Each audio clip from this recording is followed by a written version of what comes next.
How to change your birth date on Rednote app. Hello everybody, welcome back to our channel. Today's video we will be guiding you to on how you can change your birth date on Rednote app.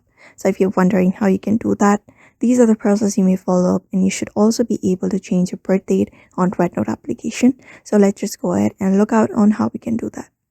First thing first, go ahead and launch the Rednote application at your device. After you are logged in, you can go ahead and tap on the Me tab at the bottom right corner of your screen.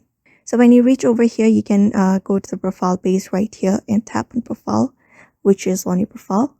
After that, you will be taken to the space. So here you can go ahead and tap this birth date and you will be taken to the space again. So in order to change your birth date, you can go ahead and tap on this number section and you can go ahead and choose your birth date again, your date, day, and your year. After that, tap on save and your birth date will be changed. So therefore, it is very super easy and straightforward process. You can also follow the same process in order to change your birth date in your Rednote application as well. So I hope this video was helpful to you, and thank you for watching this video.